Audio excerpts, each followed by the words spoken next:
जानेंगे संज्ञा के बारे में कि संज्ञा क्या है और इसके कितने भेद होते हैं, और इसके साथ ही इससे संबंधित प्रश्नों को हल करेंगे जो कि विगत परीक्षाओं में पूछे गए हैं। तो सबसे पहले जानें कि संज्ञा क्या है। तो संज्ञा एक विकारी शब्द है। फिर बात करें इसकी परिभाषा की, तो परिभाषा सभी जानते हैं कि किसी व्यक्ति, वस्तु, स्थान, भाव आदि के नाम को संज्ञा कहते हैं। तो परिभाषा में बताया कि कोई व्यक्ति है, वस्तु है, स्थान है या भाव हो, उसके नाम को संज्ञा कहते हैं। और ब्रह्मांड में जितनी भी चीजें हैं, जितनी भी वस्तुएं हैं, व्यक्ति हैं, जो कुछ भी है, सबको एक नाम से जाना जाता है और उसी नाम को संज्ञा कहते हैं। तो यहाँ याद रखना है कि संज्ञा कैसे कहते हैं, नाम को संज्ञा कहते हैं। फिर बात करें उदाहरण, तो उदाहरण दिए हैं मनुष्य, राम, कुर्सी, आगरा, खुशी। यानी हर वस्तु का, हर व्यक्ति का कुछ न कुछ नाम होता है और नाम को ही संज्ञा कहते हैं।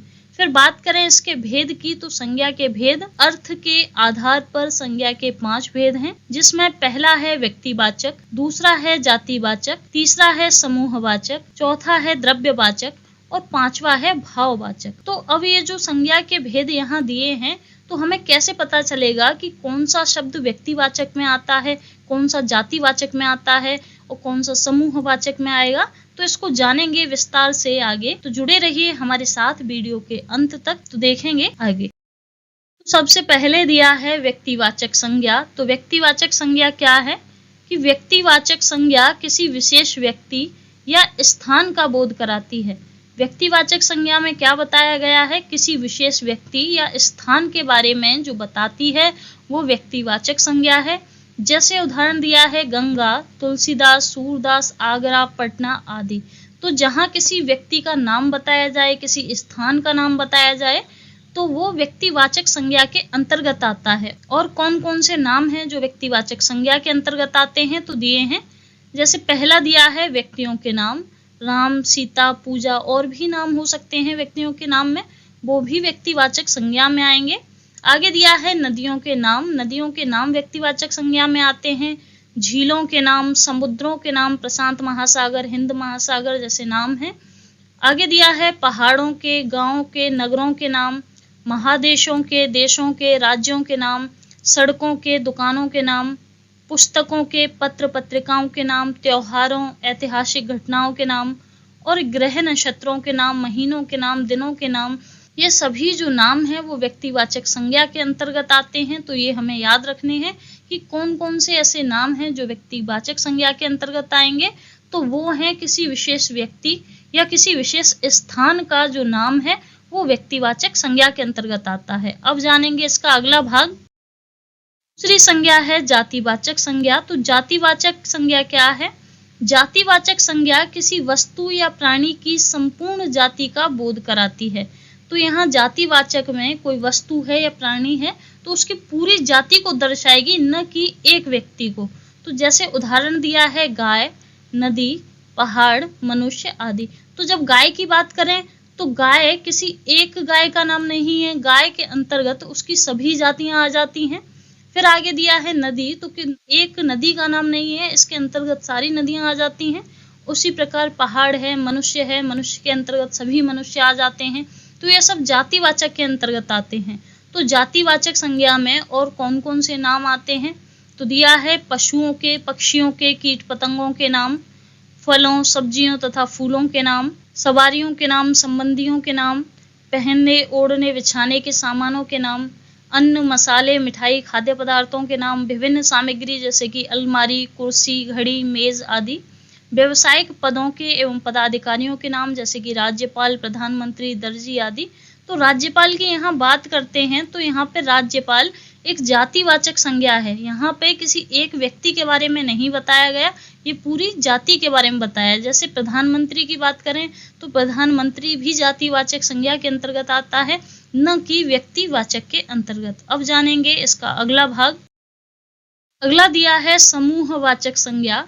तो जैसा कि नाम से पता चलता है, समूहवाचक यानी समूह का बोध कराने वाली या जिसमें समूह के बारे में बताया जाए, समूहवाचक संज्ञा कहलाती है। जैसे उदाहरण दिया है सभा, गिरोह, झुंड, सेना, दल आदि, ये सब आते हैं समूहवाचक संज्ञा के अंतर्गत। और ये शब्द एक व्यक्ति या एक वस्तु का बोध न कराकर अनेकों का या संपूर्ण समूह का बोध कराते हैं। तो जिस शब्द से हमें समूह का बोध होता है वो शब्द समूहवाचक संज्ञा कहलाता है। फिर बात करें, अगला दिया है द्रव्यवाचक संज्ञा। तो द्रव्यवाचक क्या है? तो द्रव्यवाचक संज्ञा किसी धातु या द्रव्य का बोध कराती है। तो जिस संज्ञा से, जिस शब्द से हमें पता चले कि ये धातु है या कोई द्रव्य है, द्रव्य यानी कि कोई पदार्थ है, तो वहां पर द्रव्यवाचक संज्ञा होगी। तो उदाहरण दिया है, धातु की बात करें तो चांदी, सोना, पीतल, और द्रव्य की बात करें तो जैसे घी, पानी, दूध, ये सब आते हैं द्रव्यवाचक संज्ञा में। देखेंगे इसका अगला भाग। अगला दिया है भाववाचक संज्ञा। तो जैसा कि नाम से स्पष्ट है कि भाववाचक यानी जहां भाव के बारे में बताया जाए वहां भाववाचक संज्ञा होगी। तो इसके बारे में बताया है कि भाववाचक संज्ञा व्यक्ति या पदार्थ के धर्म या गुण का बोध कराती है। यानी जिस शब्द से किसी व्यक्ति के गुणों का, किसी पदार्थ के गुणों का पता चले वहां पर भाववाचक संज्ञा होती है। तो जैसे यहाँ उदाहरण दिए हैं, अच्छाई, बुराई ये गुण हैं, चौड़ाई, लंबाई ये भी गुण हैं, मिठास, वीरता। तो जहाँ धर्म के बारे में, गुण के बारे में बताया जाए वहाँ भाववाचक संज्ञा होगी। और इसके अंतर्गत और क्या क्या आता है? तो दिया है, गुण में दिया है चतुराई, सौंदर्य, कुशाग्रता, और भी हो सकते हैं यहाँ। आगे दिया है भाव, जैसे मित्रता, शत्रुता, कृपणता, दया, ये सब आते हैं भाववाचक में। आगे दिया है अवस्था, जैसे बचपन, जवानी, बुढ़ापा। माप की बात करें तो दिया है लंबाई, चौड़ाई, ऊंचाई। क्रिया, पढ़ाई, लिखाई, दौड़ना, ये सब आते हैं भाववाचक के अंतर्गत। आगे दिया है गति, फुर्ती, सुस्ती, शीघ्रता। स्वाद की बात करें, दिया है कड़वापन, मिठास, कसैलापन।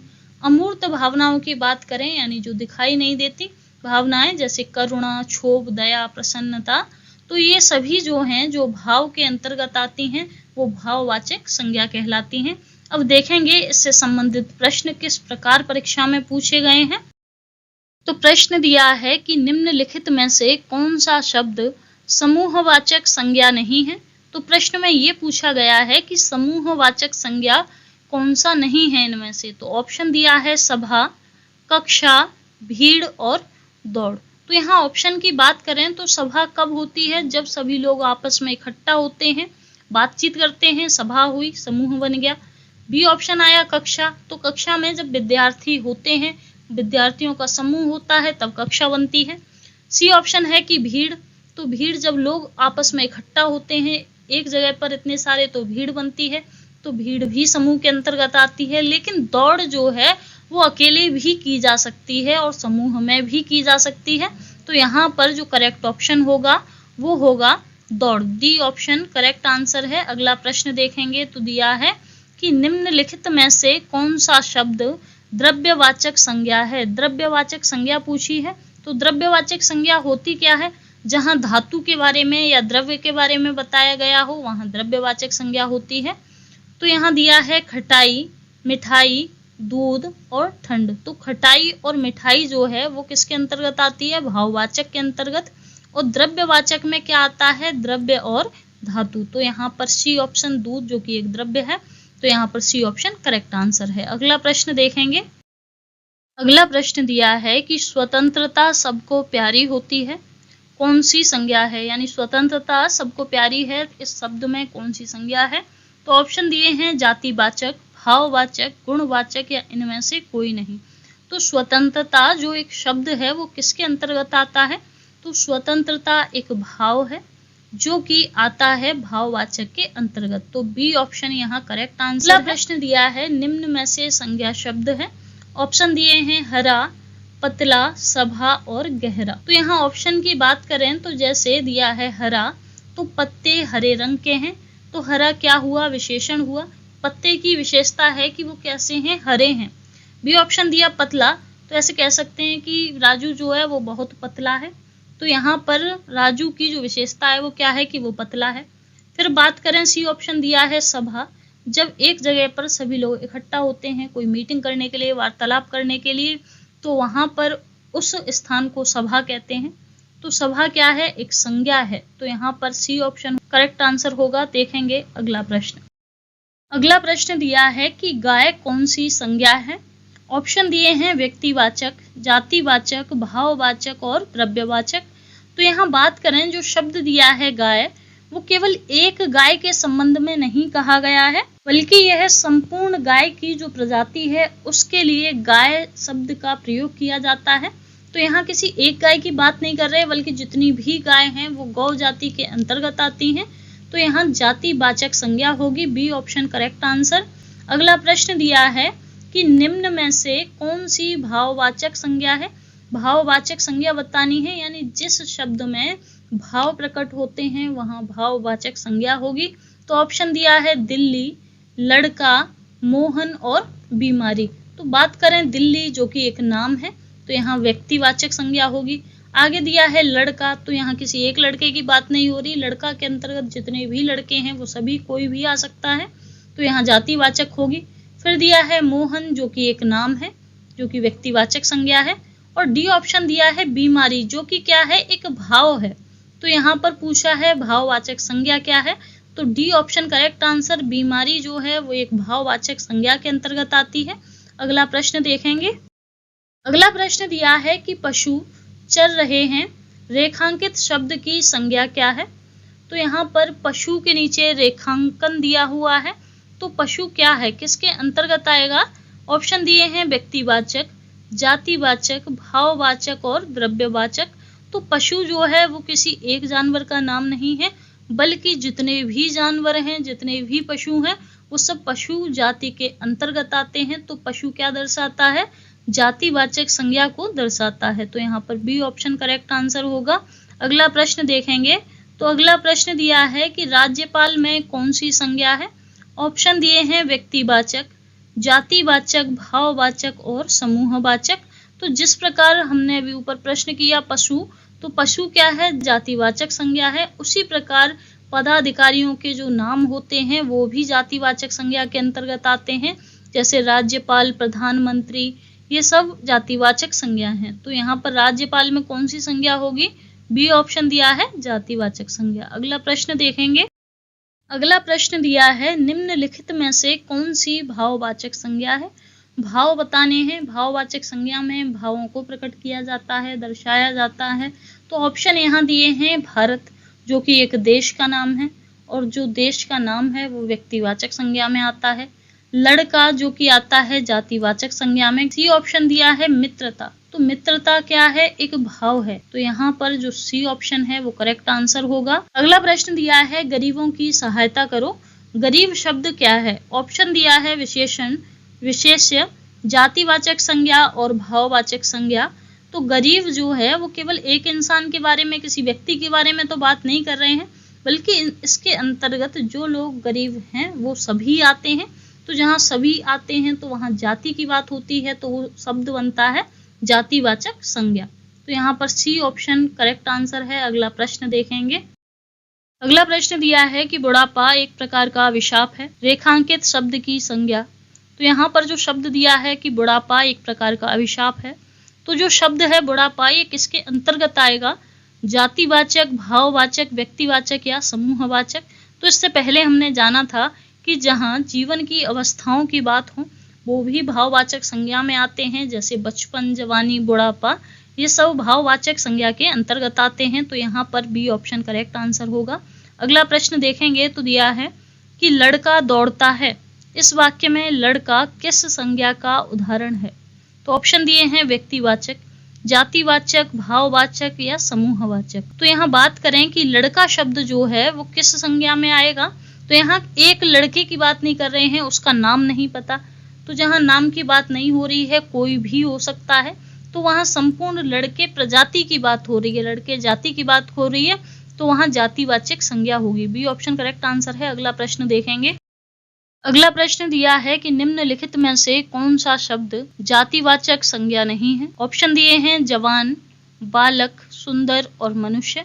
तो बात कर रहे हैं जातिवाचक की, जहाँ संपूर्ण जाति के बारे में बताया जाए, किसी एक व्यक्ति के बारे में न बताकर अनेकों के बारे में बताया जाए, वहाँ जातिवाचक संज्ञा होती है।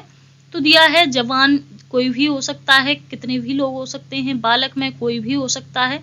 जो सुंदर शब्द दिया है ये क्या है, एक विशेषण शब्द है, यानी विशेषता जो बताते हैं उसे विशेषण शब्द बोलते हैं। तो सुंदर जो ऑप्शन दिया है सी पर, ये करेक्ट ऑप्शन होगा, ये जातिवाचक संज्ञा के अंतर्गत नहीं आता। अगला प्रश्न देखेंगे तो दिया है निम्नलिखित विकल्पों में से किस विकल्प में सभी शब्द व्यक्तिवाचक संज्ञा हैं। जिसमें व्यक्तिवाचक संज्ञा के बारे में बताया हो, तो व्यक्तिवाचक संज्ञा क्या होती है, जिसमें किसी विशेष व्यक्ति के नाम को और किसी विशेष स्थान के बारे में बताया गया हो, वहां व्यक्तिवाचक संज्ञा होती है। तो ऑप्शन दिया है राम, रामचरितमानस और गंगा, कृष्ण, कामायनी और मिठास, मिठास जो कि एक भाव के अंतर्गत आता है। अगला दिया है लखनऊ, आम और बुढ़ापा, बुढ़ापा भाव के अंतर्गत आता है। डी ऑप्शन ममता, वकील और पुस्तक, तो ममता भाव के अंतर्गत आता है। तो बात कर रहे थे व्यक्तिवाचक संज्ञा की, तो व्यक्तिवाचक में नाम और स्थान का नाम आता है, यानी किसी भी चीज का नाम बताया जाए वहां व्यक्तिवाचक संज्ञा होगी। तो ए ऑप्शन करेक्ट आंसर है, राम, रामचरितमानस और गंगा व्यक्तिवाचक संज्ञा के अंतर्गत आते हैं। अगला प्रश्न देखेंगे। अगला प्रश्न दिया है समुद्रगुप्त भारत का नेपोलियन था, यहाँ नेपोलियन किस प्रकार की संज्ञा है। ऑप्शन दिए हैं व्यक्तिवाचक, जातिवाचक, भाववाचक और समूहवाचक। तो यहाँ याद रखने वाली बात यह है कि व्यक्तिवाचक संज्ञा जो है उसमें कई नाम ऐसे हैं जो कि इतने अधिक प्रसिद्ध हो गए हैं प्रयोग करते करते, जैसे विभीषण शब्द जो है तो उसमें कहा जाता है कि हर घर में विभीषण नहीं होता। उसी प्रकार भारत का नेपोलियन, तो नेपोलियन शब्द जो है, विभीषण नाम जो है, जो शब्द है वो जातिवाचक के रूप में प्रयोग किया जाता है। उसी प्रकार नेपोलियन शब्द जो है वो भी जातिवाचक के रूप में प्रयोग किया जाता है। तो यहाँ पर बी ऑप्शन करेक्ट आंसर होगा। अगला प्रश्न देखेंगे। अगला प्रश्न दिया है कि जिस संज्ञा से एक ही प्रकार की वस्तुओं अथवा व्यक्तियों का बोध हो उन्हें कहते हैं। तो जिस संज्ञा से, यानी जिस नाम से एक ही प्रकार की वस्तुओं, यानी कि जब पहाड़ की बात करें तो पहाड़ के अंतर्गत बहुत सारे पहाड़ आ जाते हैं। यदि मनुष्य की बात करें तो मनुष्य के अंदर बहुत सारे मनुष्य आ जाते हैं। तो वहाँ केवल एक व्यक्ति के बारे में बात नहीं कर रहे हैं, एक ही प्रकार की जो कई वस्तुएं हैं, व्यक्ति हैं, उनके बारे में जहाँ पता चले तो वहाँ कौन सी संज्ञा होगी। तो ऑप्शन दिया है व्यक्तिवाचक, जातिवाचक, भाववाचक और द्रव्यवाचक। तो यहाँ पर जो करेक्ट ऑप्शन होगा वो होगा जातिवाचक, बी ऑप्शन करेक्ट आंसर। अगला प्रश्न देखेंगे। अगला प्रश्न दिया है कि निम्नलिखित विशेषणों में संज्ञा को पहचानिए। तो ऑप्शन दिए हैं आसमानी, नियमित, पाश्चात्य और अनुशासन। तो आसमानी की बात करें तो ये एक रंग है।